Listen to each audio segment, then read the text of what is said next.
much, Dr. Javadi. I hope you and others will find a good number of similarities in what we have to say, but perhaps also some differences, at least differences of emphasis, maybe not differences of substance.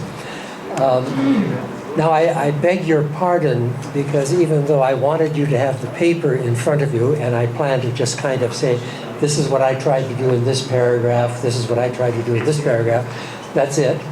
I'm going to begin with something that is not in my paper. This is from a book by Marilynne Robinson called The Death of Adam. And I began reading it about 2 weeks ago because I came across an issue of Time magazine which talked about the 100 most influential people in the world. And Marilynne Robinson was one of the people they mentioned. She is a novelist, but she also writes essays. She teaches very near to where I live. She teaches at the University of Iowa and has some very well-known novels. Gilead is perhaps the one that is most well-known. So I took a book of hers out of the library just to say, I need to read something about this person who's so important. She's Christian, of a Calvinist background. Okay? So a lot of her writing is to try and present Calvin in a much more positive light than he's usually presented. But here is something I came across, which just jumped off the page at me.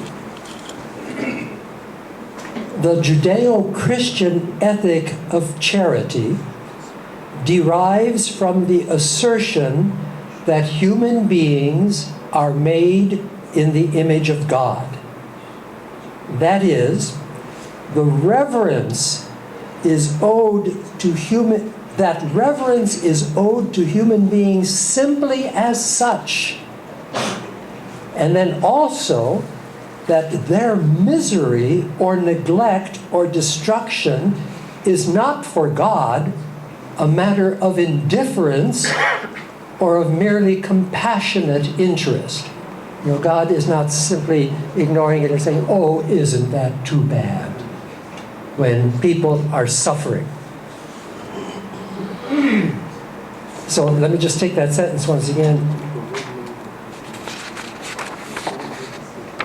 The misery of human beings, or their neglect or destruction, is not for God a matter of indifference or of merely compassionate interest, but is something in the nature of sacrilege. I think that's an extremely powerful statement. And that's the basis of this Christian Jewish understanding of human dignity. Human beings are created in the image of God, and therefore anything done to harm a human being or to disregard a human being or to put them down is in fact a sacrilege, an offense against God. She puts it so beautifully.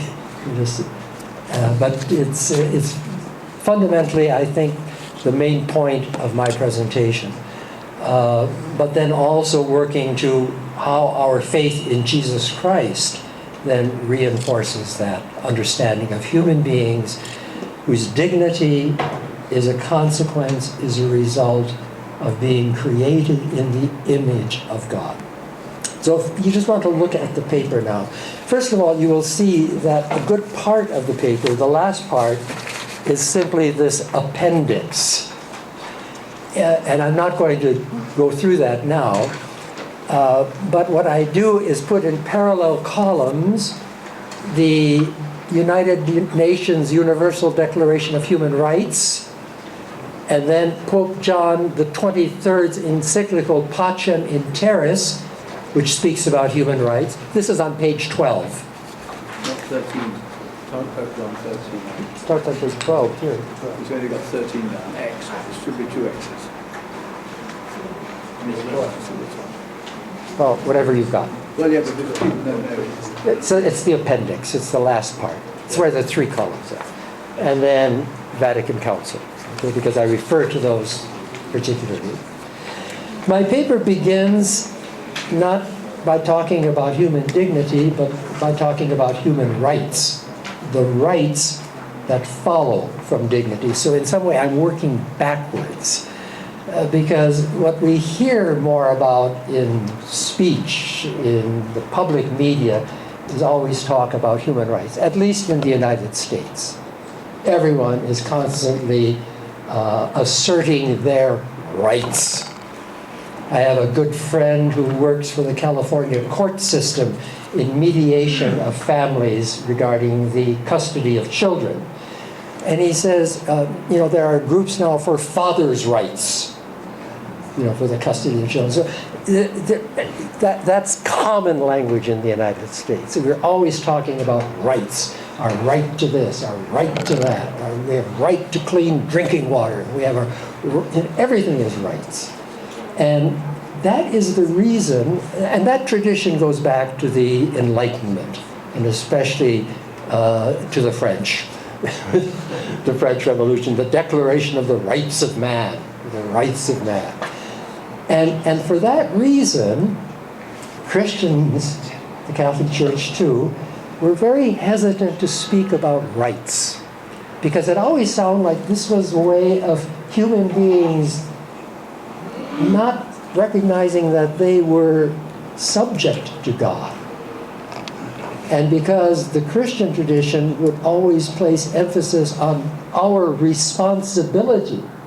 If we are created in the image of God, then we have responsibilities that we need to do.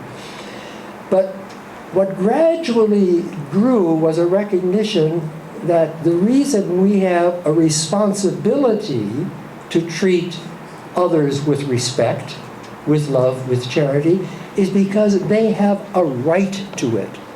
And that right is because they are created in the image of God. That is the right. So that's what I basically do here. The Catholic Church was rather late in speaking about human rights.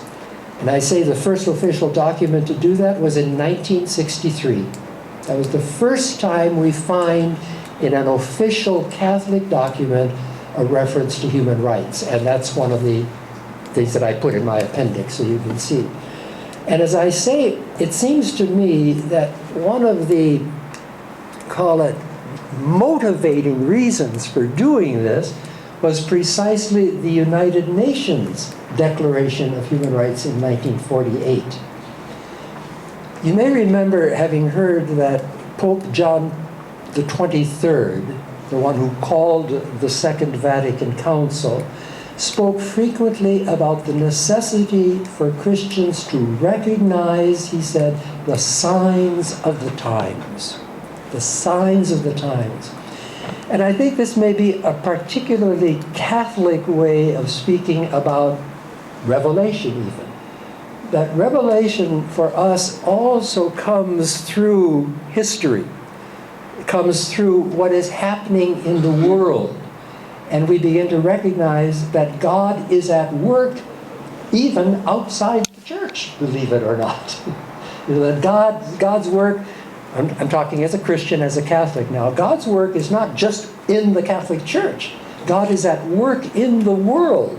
As one of the texts of the Book of Wisdom says, the Spirit of God fills the world, fills the whole world. And so the Church, the Catholic Church, is also called to try and see what is God doing in the world. And then to go back to our scriptures and often discover, yes, that's there. One example, and I use that in my paper. When we say that human beings are created in the image and likeness of God, you find that on page 2, the passage from Genesis. The traditional interpretation was very similar to the interpretation that you gave, Dr. Javadi. That we are created in the image of God means that we have reason and that we have will. And that is the common understanding of what that means. But, and in some ways I would have to say, precisely because one of the signs of the times is the recognition of the equal dignity of women We looked back at that passage and we found something very interesting there. So God created humankind in his image. In the image of God he created them. Female he created them. And it is thanks to the women theologians and exegetes that we have begun now to speak about the image of God is the complementarity of man and woman. That's the image of God. And it's something that is very, I think, naturally appealing to us because we believe, because of our belief in God as Trinity, we believe that within that Godhead, as we would put it, that within God there is relationship. And therefore, it is relationship, and that fundamental and primary relationship of man and woman, which is a creative relationship. That is what God's image is. So I say that's you see what happened? The signs of the times. Call it the rise of women in our world.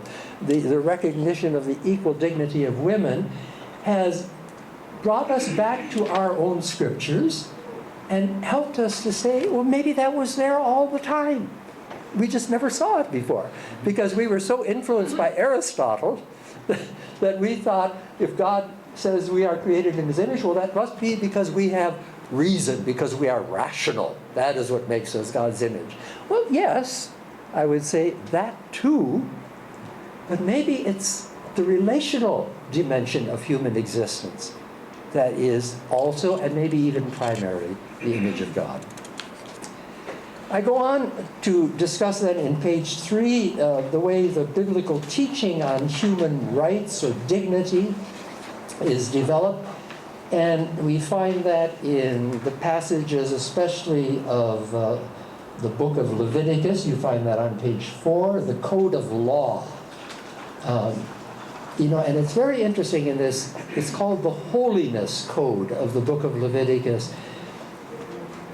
All the commands that God gives to his people about how they should treat others, especially the poor, especially the alien, especially the refugee, especially the widow, do that and you will be holy like I am holy.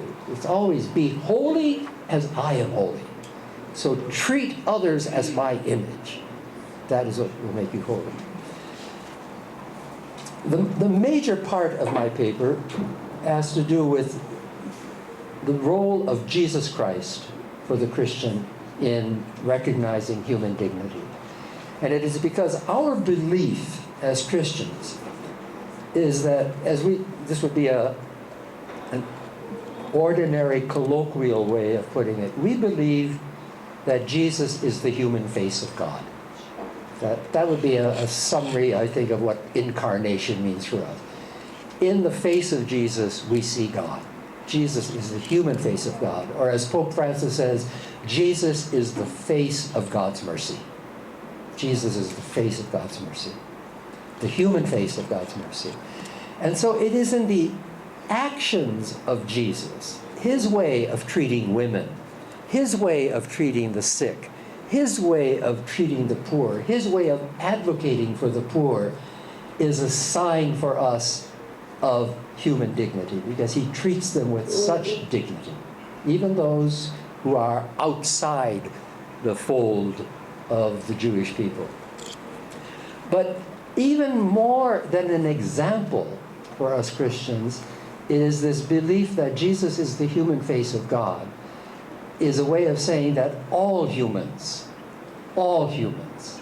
represent God. It deepens that understanding of all human beings, men and women, are the image of God. That is their dignity, and that is what gives them their rights, and that is what calls from us the responsibility to treat them with dignity, with justice, with honor.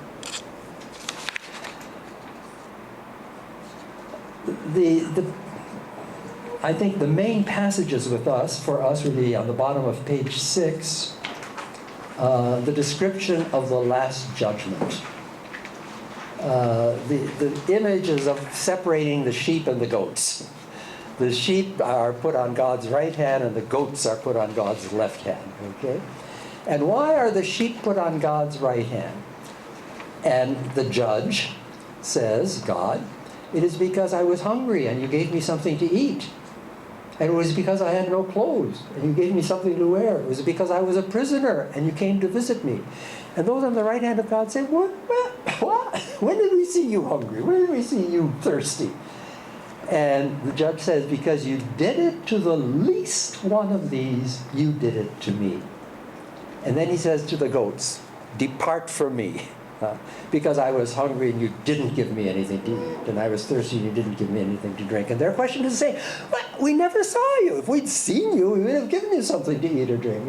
And the judge says, because you did not do it to one of these least ones, you didn't do it to me. Now, exegetes say that the least ones in this passage refers to the followers of Jesus, refers to the disciples of Jesus. But there are other passages in the New Testament where Jesus says, whoever gives a glass of water in my name to someone does it for me.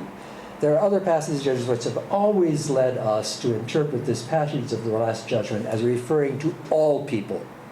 It's what you do for anyone who is hungry or sick or in prison is what is done to God. Even though you don't recognize it, and even though you are not doing it consciously as an act of charity or mercy, God judges that as something done to God. The final part of my paper on page 7 and the following, I try to say something about the monastic role. And I basically say, again, we have to read into the rule of Benedict. And we see that one of Benedict's fundamental principles is that all are to be treated alike. You don't treat somebody who comes from a rich family in a monastery better than you treat somebody who is illiterate. The other passage, and I think I do quote it here, but maybe I don't, and in my rewriting I will put it in, is Benedict's chapter on hospitality to guests. And Benedict, it's very interesting, that chapter. Benedict begins it by saying, all guests are to be received welcome, because in all guests, Christ is received. And that emphasis on all, it's the first word in the chapter, and it's repeated in the second part of that opening sentence. So, all. And Benedict does say a point, especially pilgrims of the faith. And I interpret that to say, well, it's easy to take those for granted. They're one of us. Yeah, you can come too. But I think when Benedict says all, he's saying even those who don't agree with us, even those we don't agree with, even those we don't like, all who present themselves to the monastery are to be welcome. And then the monks, we don't do this any longer, are to wash their feet. And they are to pray a verse from the Psalms. And what is that verse exactly? We give you thanks to God because your mercy has visited us. We experience your mercy in this guest who comes to us. And then finally, and here I, like journalists do today, I have to make an admission of full disclosure. Because in the last part of this paper, I referred to, and I was going to bring it with me, but it's in my suitcase, which somebody took off the plane, and I don't have yet. It's a little monthly booklet, I will bring it to show you, in which every month we present all the readings from the scripture that are read in the Mass during that month, but there are also prayers for each day, and there are also accounts in a section called Blessed Among Us, about not only Catholic saints, but people who are maybe not even Christian, who have been signs of God in our world. And I picked out just two examples which you will read in the paper. One is of Harriet Tubman. Harriet Tubman has become very well known in the United States today because her picture will appear on the $20 bill. Harriet Tubman was a black woman and one of the leaders of the emancipation movement of the slaves in the United States. The Underground Railroad that took the black people, slaves, out of the South and brought them up north. Her picture will be on the $20 bill, the first woman to appear on American money. But she was not Catholic, but she's presented as one of the blessed among us. And what I was calling attention to here was how many of the prayers in that booklet and how many of the accounts of the blessed ones among us are emphasizing this dealing mercifully and with justice to those who are impoverished, because they are images of God. And so by calling this to the attention of these Catholics who are using this book every month, it is a way of telling them that being holy doesn't mean just saying your prayers and making a good intention. Being holy means putting your prayer into action. And I think I quote in the paper one of Pope Francis's words, if someone is hungry, pray for them and then feed them, because that is the way prayer works. Thank you. Thank you.